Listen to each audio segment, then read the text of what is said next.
आपने कितनी खट्टी दवाइयों के नाम सुने होंगे या खट्टा वर्ड सुनते ही आपके दिमाग में क्या आता है? तो आप बोलते हैं खट्टी चीज़ें मतलब नींबू होगा, ऑरेंज हो जाएगा, और क्या हो जाए, आंवले को कई लोग बोलते हैं खट्टा होगा, इमली, और क्या, इतना ही होगा, राइट। आज मैं एक ऐसी दवा के बारे में बात कर रहा हूँ जो कि खट्टा मतलब खट्टे का स्क्वायर बोल सकते हैं। खट्टे पे खट्टा, खट्टा खट्टा पता नहीं क्या क्या, खट्टी तो है ही पर आपके पाचन संस्थान को मजे दे देगी। जी हाँ, अगर आप ऐसी दवा ढूंढ रहे हैं जो कि थोड़ी सी भूख खोल दे, खाने में थोड़ा सा मजा है, मतलब जीभ पे रखे तो स्वाद भी एकदम मजेदार हो, और कफ वात की अगर प्रॉब्लम है, ज़्यादातर पाचन की प्रॉब्लम उन्हीं को होती है, या तो कफ के कारण मंदग्नि हुई रहती है या वात के कारण विषम अग्नि हुई रहती है। मंद अग्नि मतलब एक बार खा लिया तो 8-8, 10-10, 15 घंटे तक भूख ही नहीं लगती। विषम अग्नि मतलब कभी बहुत भूख लगती, कभी लगती ही नहीं, टाइम पे कुछ रहता ही नहीं, सब गड़बड़ घोटाला रहता है। तो आज आपकी भूख बढ़ाने वाली, खाना हजम करने वाली एक ऐसी दवा जो कि जिन्हें भी पाचन रिलेटेड इश्यूज है या वात पित्त या फिर वात कफ रिलेटेड प्रॉब्लम है उनके लिए बहुत उपयोगी होगी। वो दवा क्या है, कैसे यूज करना है, क्या क्या फायदे हैं, पूरी की पूरी जानकारी आज इस वीडियो में। आज हम बात कर रहे हैं उस दवा के बारे में जो कि खट्टी नहीं, कई गुना ज्यादा खट्टी होती है। जी हाँ, आपने इमली खाई होगी, आप सोचते होंगे इमली खट्टा है या आंवला खट्टा है, बिल्कुल नहीं। ये वाली दवा खाओ और आपको पता चलेगा कि खट्टेपन का मतलब क्या होता है। इस दवा का नाम है अम्लवेतस। जी हाँ, अम्लवेतस नाम की एक दवा होती है जो कि बहुत खट्टी होती है नेचर में। इसके फल मिलते हैं, आप एक बार टेस्ट करेंगे तो आपको पता चलेगा कि रियल खट्टापन क्या होता है।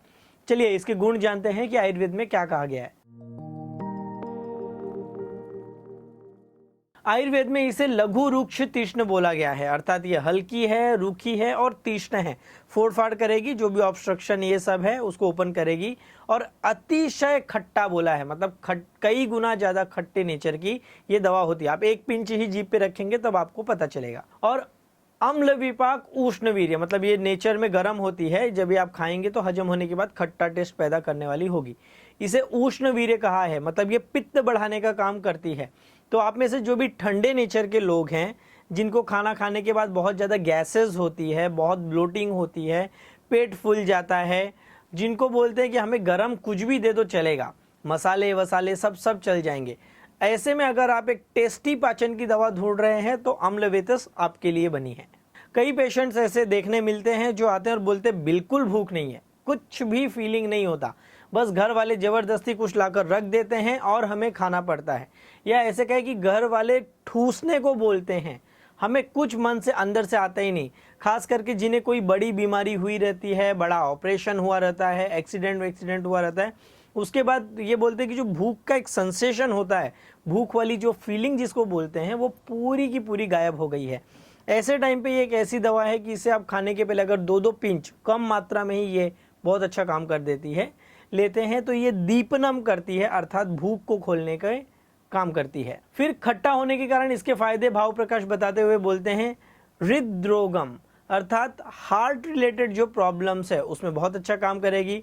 हम सभी जानते हैं कि हृदय से रिलेटेड जो प्रॉब्लम्स आयुर्वेद में बोली गई हैं उसमें खट्टे रस को बहुत इंपॉर्टेंट दिया है।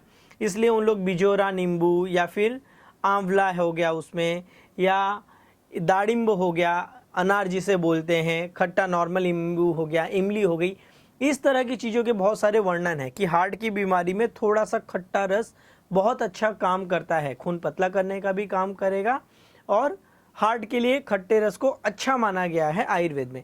अम्लवेतस क्योंकि खट्टी है नेचर में, ये हार्ट पे बहुत अच्छा काम करती है। गुल्म नाम की एक बीमारी होती है, कई लोगों को पेट में गांठ वांठ जैसी चीज़ें होने लग जाती है, या कई बार इसको पेट में गोला कुछ लोग बोलते हैं, कुछ बोलते नहीं पेट में कुछ सॉलिड स्ट्रक्चर हुआ तो वो गुल्म है। तो कुछ भी हो, आपको अगर ऐसे लगता है कि पेट में कुछ हार्ट से कुछ होने लग गया है या खाने के बाद पेट की कुछ प्रॉब्लम चालू हो रही है, तो उसमें ये फायदा करती है। फिर इसे शूल कम करने वाली, मतलब पेन कम करने वाली, और पित्तलम लोमहर्षलम, ऐसे श्लोक बोला है कि पित्त बढ़ाती है, और लोमहर्ष मतलब आपके रोंगटे खड़े कर देगी, इस तरह की दवा बोल सकते हैं कि इसका टाइटल देना हो तो रोंगटे खड़े करने वाली दवा, ऐसा इसके नेचर है। फिर आगे इसके बारे में कहा गया है रुक्ष विडमूत्र दोषग्नम, रुक्ष ड्राई होती नेचर में, जिन लोगों को बहुत कड़क मल होता है, अम्ल रस के साथ ये बेनिफिट है कि वो मल जो रुका हुआ वायु है, ऑब्स्ट्रक्टिव वात है और वो किसी भी कारण से नहीं क्लियर हो रहा, कई लोग बोलते हैं बस फंसा हुआ है पेट में, कुछ यूरिन फंसा हुआ है, मल फंसा हुआ है, गैस फंसी हुई है, कि सब कुछ अटका हुआ है, रुका हुआ है, निकलता ही नहीं, इस तरह की जब लोग प्रॉब्लम बोलते हैं तो उन चीज़ों को अपनी जगह से अनुलोमन करना, बाहर निकालना, कि यूरिन ठीक से अपनी तरफ से हो सके, मोशन ठीक से हो सके, जो पेट में गैसेस फंसी हैं वो ठीक से हो निकल सके। जो इस तरह का क्लीनिंग करने का काम अम्ल रस में होता है। और ये अम्लवेतस, इसके तो नाम में ही अम्ल है, मतलब आपका यूरिन, लैट्रिन, गैसेस कुछ फंसी है तो उसे ये क्लियर साफ करने में आपकी मदद करेगा। फिर उदावर्त जैसी जो बीमारी है या प्लीहोदर टाइप की बीमारी है उसमें बहुत अच्छा काम करती है। प्लीहोदर मतलब कई बार स्प्लिन रिलेटेड प्रॉब्लम होती है, या प्लीहोदर से ही मिलता जुलता यकृतोदर है, ठीक, मतलब लीवर और स्प्लिन के जो रोग होते हैं उनके कारण जो पेट फूलता है। कई लोग होते हैं हाथ पैर एकदम पतले होते हैं और पेट एकदम ऐसे लंबोदर हो जाता है, मतलब लंबा सा पेट हो जाता है, बड़ा सा पेट हुआ रहता है। वो बोलते हैं ये पेट ही नहीं कम हो रहा, पता नहीं ये क्यों फूल गया है और बस ये फूला ही रहता है। उस पेट को जब कम करना हो, वो बड़ा हुआ जो पेट है वहाँ पे दोष इकट्ठा हुए हैं उन्हें कम करना हो, तब उसमें ये बहुत अच्छा काम करती है, खास करके अगर स्प्लिन के कारण पेट आपका फूला हुआ है तो। फिर आगे भाव प्रकाश कुछ और फायदे बताते हैं कि हिक्का, अनाह, अरुचि, श्वास कास। हिक्का जिनको हिचकी आ रही है, अनाह, अरुचि मतलब पेट में से गुड़गुड़ करके आवाज़ आती है, या पेट में गैसेस कुछ लोगों को फंसी हुई रहती है। अरुचि खाने में टेस्ट नहीं आता, मज़ा नहीं आता। कई लोगों को ऐसे होता बहुत ठंडी लगती है, खाना खाते हैं तो हजम नहीं होता, भूख ही नहीं लगती, या ज़बरदस्ती कुछ खा लिया तो ब्रीदिंग की प्रॉब्लम होने लग जाती है। अजीर्ण, इस तरह की कंडीशन में मतलब किसी भी कारण से अगर वात कफ के कारण आपका पाचन बिगड़ा हुआ है, वो पाचन बिगड़ के कुछ भी हो रहा हो, गैस हो रही हो, पेट साफ ना हो रहा हो, श्वास की प्रॉब्लम हो, यूरिन की प्रॉब्लम हो, मोशन की प्रॉब्लम हो, या भूख ही ना लग रही हो, या जो खाने हजम ना हो रहा हो, उन सारी कंडीशन को अगर जब कवर करना है, खास करके वात कफ वाली, तो अम्लवेतस वहाँ पर बहुत अच्छा काम करेगी। और इसका एक और बेनिफिट है कि जो लोग नॉनवेज खाते हैं, कई लोग हैं जो कि नॉनवेज खाते हैं और बोलते हैं कि हम जब तक सादा खाना खाते रहते ठीक है, बट जैसे ही नॉनवेज खाया, जैसे कि मटन टाइप के आइटम खाएं तो बहुत भारी हो जाता है और तकलीफ होने लग जाती है।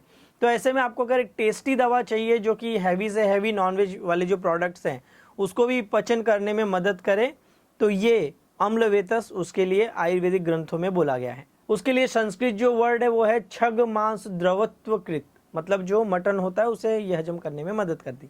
तो ठीक है, जो शाकाहारी है वो नॉर्मल खाने के लिए, मांसाहारी है तो वो मांस को हजम करने के लिए इसका यूज़ कर सकते हैं। तो अब सवाल उठता है कैसे यूज़ करना है। इसका पाउडर मिल जाता है, इसके फलों का पाउडर मिलता है। इसके फल में तो ऐसे हैं कि अगर आप लोहे की सुई भी रख देंगे तो उसको भी पाचन कर देती है, इस लेवल का खट्टापन है इसका।